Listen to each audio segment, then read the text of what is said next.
Hello everyone, welcome to important news analysis. तो आज का जो न्यूज़पेपर आया है उसमें सबसे इम्पोर्टेंट जो न्यूज है उसमें ये पता चल रहा है कि हमारे prime minister Narendra Modi may be next month Ukraine visit कर सकते हैं। ठीक है, यहाँ पर मैंने यूज किया वर्ड मे बी। हो सकता है यूक्रेन विजिट करे, क्योंकि अभी तक ऑफिशियल ना ही इंडिया और ना ही यूक्रेन दोनों की तरफ से अभी तक कोई कंफर्मेशन नहीं आया है अबाउट दिस विजिट। इसलिए हम लोग अभी पॉसिबिलिटीज लगा रहे हैं कि maybe Narendra Modi will visit next month Ukraine. चलिए बात करते हैं कि why this visit is so important for India.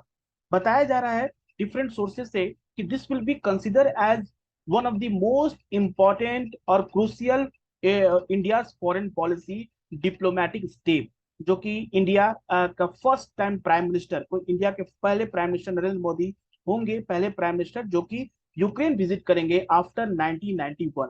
1991 एक टाइमलाइन में सबसे इंपॉर्टेंट ईयर है, क्योंकि इससे पहले Ukraine was the part of the Russia, और आपको पता है 1991 के पहले यूएसएसआर होता था। ठीक है, यूएसएसआर का डिसइंटीग्रेशन 1991 में हुआ। उसके बाद यूक्रेन एक एज ए इंडिपेंडेंट स्टेट बना, ठीक है, इंडिपेंडेंट कंट्री बना। तो 1991 के जब से यूक्रेन इंडिपेंडेंट कंट्री बना तब से अभी तक कोई भी इंडिया के प्राइम मिनिस्टर यूक्रेन विजिट नहीं किया है। ठीक है, इसलिए ये सबसे बड़ा एक इंपॉर्टेंट है। दूसरा कि all over the world every country is looking toward this visit. Why every country is looking for more interestingly India's visit toward in Ukraine. सबसे इंपॉर्टेंट बात यह है कि यूक्रेन में अगर Indian prime minister Modi visit करते हैं तो कहीं ना कहीं यहाँ पर ज्यादा पॉसिबिलिटीज हैं। जो रसिया और यूक्रेन का जो वार 2022 से चल रहा है, ऑनगोइंग वार है रसिया और यूक्रेन का, कहीं ना कहीं उसमें एक फुल स्टॉप होने की चांसेस है because of Narendra Modi visit है।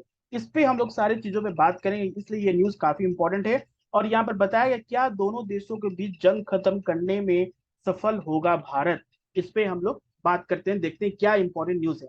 तो आज का जो न्यूज आर्टिकल है उसमें ये सारी चीजें बताए, पीएम में visit Ukraine first time since war on August 2023।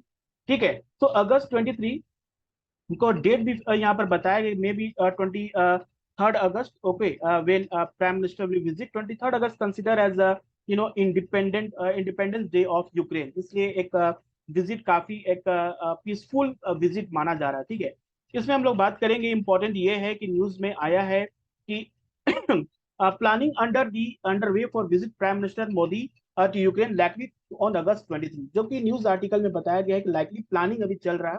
अभी तो कोई कंफर्मेशन आया नहीं है। ठीक है, तो इसलिए अभी प्लानिंग मोड में चल रहा है कि क्या होगा। So Ukraine president Volodymyr Zelensky had reacted sharply. आपको पता है कि जुलाई मंथ में, ओके, इसी जुलाई मंथ में रशियन इंडिया के जो प्राइम मिनिस्टर थे वो रसिया विजिट किए थे। ठीक है, जुलाई 8 को। और जब प्राइम मिनिस्टर रसिया विजिट किए तो उनका ये visit official visit as a bilateral visit था इंडिया का रसिया में, as a bilateral agreement sign करने के विजिट है। उस समय जो यूक्रेन के प्रेसिडेंट जेलेंस्की थे उन्होंने इसको काफी क्रिटिसाइज किया था। Not only Zelensky but other US और वेस्टर्न कंट्रीज जो थे उन्होंने भी इस ऑफिशियल विजिट, नरेंद्र मोदी की ऑफिशियल विजिट को काफी क्रिटिसाइज किया था।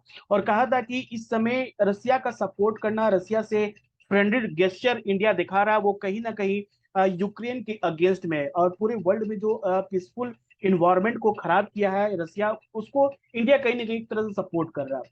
तो इसलिए जो रसिया का विजिट था that was criticised by Zelensky Ukraine president, and he said that freedom of choice. And उसमें ही इंडिया ने कहा था, जैसे कि बहुत सारे कंट्री ने जब क्रिटिसाइज किया इंडिया का विजिट में, तो इंडियन गवर्नमेंट ने कहा कि freedom of choice and strategic autonomy on foreign relation.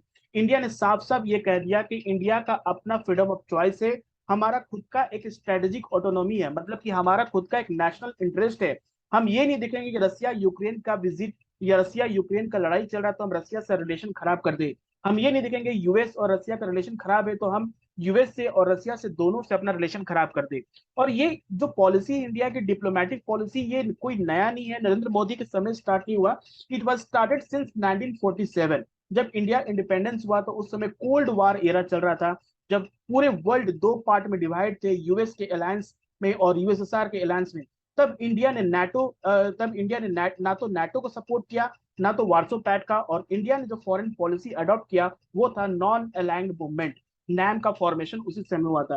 तो कह सकते हैं इंडिया कहीं ना कहीं 1947 से लेके अभी तक 2024 में अपना जो एक स्ट्रेटेजिक ऑटोनॉमी है उसको हमेशा मेंटेन किया है।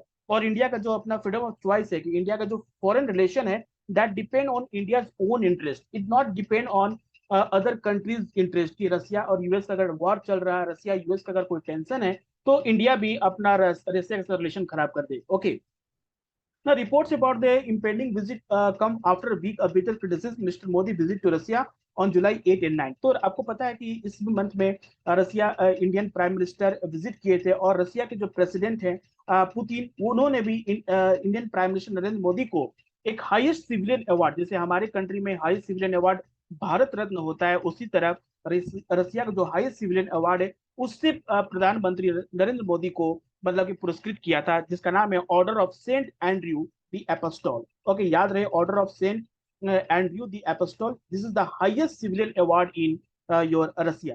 तो ये जो इंडिया और रसिया का जो रिलेशन है, जुलाई 8 में जो बायलैटरल एग्रीमेंट हुआ, जिसमें nuclear fuels, nuclear power plant के बारे में भी बहुत सारे एग्रीमेंट साइन हुए थे कि India Russia will support India for this nuclear power plant. Okay, India का जो एनर्जी क्राइसिस है, क्योंकि इंडिया अपना खुद का स्ट्रेटेजिक इंटरेस्ट देखता है कि हमें क्या चाहिए, हमें एनर्जी चाहिए, चाहे वो यूक्रेन से मिले, चाहे रसिया से मिले, चाहे यूएस से मिले, हम अपना रिलेशन सबके साथ क्या करते हैं, नॉर्मल रखते हैं।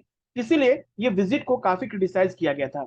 और उसी समय जो प्रेसिडेंट यूक्रेन के जो प्रेसिडेंट है, उन्होंने भी नाटो समिट में पार्टिसिपेट किया था। आपको बता दें, नॉर्थ अटलांटिक ट्रीटी ऑर्गेनाइजेशन का फॉर्मेशन 1949 में हुआ था, और ये एक कह सकते हैं एक तरह से सिक्योरिटी अलायंस है फॉर ऑल वेस्टर्न कंट्रीज, जो कि यूएस को सपोर्ट करते हैं, उनका सिक्योरिटी अलायंस है। और ये कहीं ना कहीं नाटो एक बहुत बड़ा रीजन है ongoing war between Russia and Ukraine. और जेलेंस्की ने उसमें पार्टिसिपेट किया था, और बहुत सी चीजों पे बात हुई थी।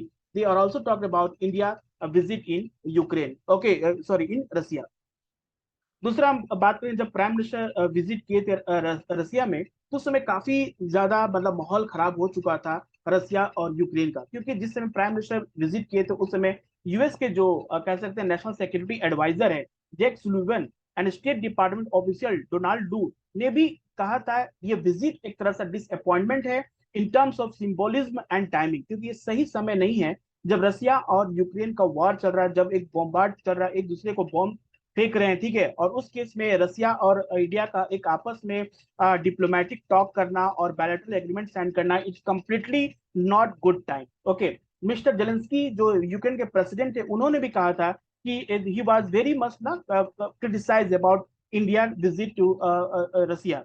Even as the prime minister mister Putin held talk residence Novo Ogaryovo outside Moscow, जिस समय प्राइम मिनिस्टर नरेंद्र मोदी और पुतिन, रसिया का जो प्रेसिडेंट है, वो अपने ऑफिशियल हाउस के बाहर जिस समय बात कर रहे थे बैठकर, जब चाय पी रहे थे, उस समय रसिया यूक्रेन के ऊपर बॉम्ब गिरा रहा था। Okay, and that cause the kill of 37 people. और इसी के लिए रसियन जो प्रेसिडेंट जेलेंस्की, वो काफी नाराज थे अबाउट इंडिया एंड यूएस का जो मीटिंग चल रहा था उसके लिए। सो इट इज, उन्होंने कहा, it is a huge disappointment and devastating blow to peace effort to see the leader of the world largest democracy. मतलब ये किसके बारे में बोल रहे हैं, leader of world largest democracy about India. India क्या है, इंडिया वर्ल्ड का लार्जेस्ट डेमोक्रेसी है, और Narendra Modi is the one of the leader of India. Okay, leader India है, and they are all means ना, India prime minister and Russian prime minister एक दूसरे को गला लगा रहे हैं, जबकि रसिया में 37 लोगों की जान गई, बॉम्बार्डमेंट हुआ, बहुत सारे लोगों की जान गई, और उस समय रसिया के प्रेसिडेंट और प्राइम मिनिस्टर एक दूसरे को गला लगा रहे थे। तो कहीं ना कहीं वो कह रहे थे कि इस विजिट को बहुत ही ज्यादा क्रिटिसाइज नॉट ये Ukraine but also western country ने भी किया। दूसरा बात करेंगे, डैमेज कंट्रोल की बात की जा रही है कि मतलब कि जिस समय अब जो पॉसिबिलिटीज है कि अगस्त 23 को Indian prime minister will visit okay Kyiv capital, okay capital of Ukraine, अगर विजिट करेंगे तो कहीं ना कहीं डैमेज कंट्रोल होने के चांसेस है, ठीक है।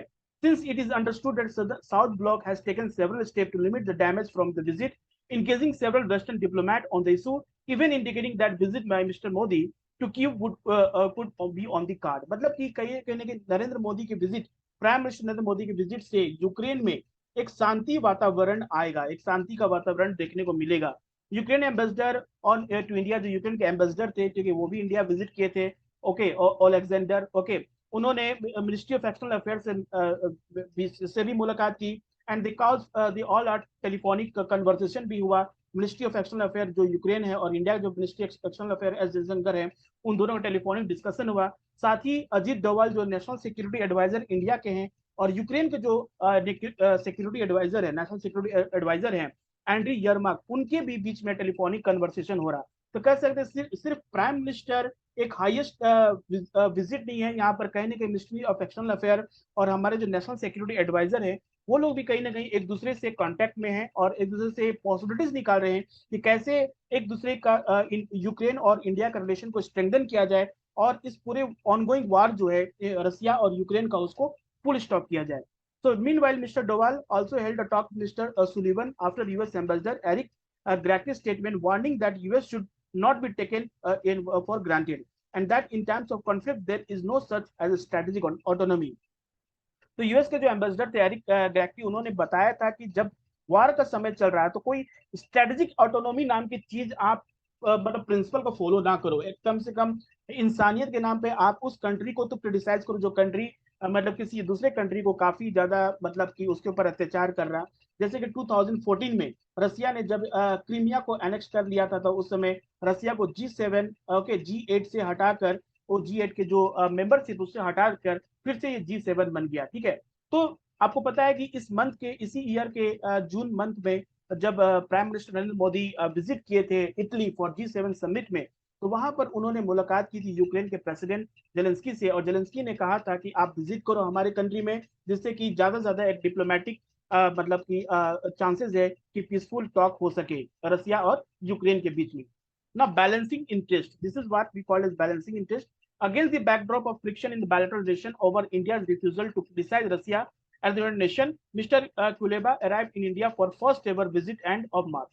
तो आपको पता है यूनाइटेड नेशन में जब भी कोई भी रेजोल्यूशन पास हुआ अगेंस्ट रसिया, तो इंडिया उसको वोटिंग करने से अगेंस्ट में, इंडिया उसको कभी वोटिंग नहीं, सपोर्ट नहीं किया है उस रेजोल्यूशन को, या एब्सटेन फ्रॉम वोटिंग, उसको जिसको वोटिंग करने से अपने आप को रोका है। मतलब कहने का मतलब कि इंडिया रसिया का जब रिलेशन बात करें, जब कोल्ड वार एरा चल रहा था उस समय भी यूएस कहीं ना कहीं इंडिया से इस बात से नाराज रहता था कि इंडिया नॉन अलाइंड मूवमेंट की पॉलिसी को फॉलो करता है, प्रिंसिपल को फॉलो करता है, और ये रसिया के साथ इंडिया 1971 में okay treaty of friendship sign कर लिया फॉर 20 ईयर्स। ओके, तो रसिया अगर इंडिया नॉन अलाइंड मूवमेंट को फॉलो करता है तो why India is supporting, why India continue supporting Russia. Okay, जब कोल्ड वार के समय में आज भी जब भी बात होता है रसिया और जब भी रसिया के अगेंस्ट में कोई रेजोल्यूशन पास होता है यूनाइटेड नेशन में, तो इंडिया उसको वोट नहीं करता और उसको वोट करने से अपने आप को रोकता है। तो ministry of external affair had said that exchange of view on regional and global matter involve comprehensive discussion on the ongoing conflict and effort to achieve peaceful settlement। जो भी टॉक हो रहा है मिनिस्ट्री ऑफ एक्सटर्नल अफेयर ने बताया कि जो भी ग्लोबल मैटर्स है उसमें कहीं ना कहीं we will find some peaceful settlement, और ये डिप्लोमेटिक टॉक से ही पॉसिबल होगा। ठीक है, नरेंद्र मोदी ने कहा, प्राइम मिनिस्टर ने कहा कि this will be possible only with diplomatic talk. Okay, so among announcing the visit of X on March 25, Mr. Kuleba had said that Ukraine seen as India's important global power with powerful international voice। तो कहीं ना कहीं United nation और other country ये बात मानते हैं कि इंडिया के पास, इंडिया का जो वॉइस है ग्लोबल पावर में कहीं ना कहीं बहुत ही इंपॉर्टेंट है। इंडिया की जो बात है, अगर इंडिया यूएस से कोई बात बोल देता है और चाहे वो रसिया से बोले, तो वो कंट्री उस चीज को डिनाई नहीं कर सकते। इसलिए इंडिया का ये आज के टाइम में पूरे वर्ल्ड में इन्फ्लुएंस है because of India foreign policy. India का जो डिप्लोमेसी है उसको पूरे वर्ल्ड में आज भी एक रेस्पेक्ट दिया जाता है। ठीक है, so in a sharp contrast, August 2022 he had come down heavily on India for its continued purchase of Russian oil despite Western sanction, stating that every barrel of Russia crude that India get had a good portion of Ukrainian blood in it।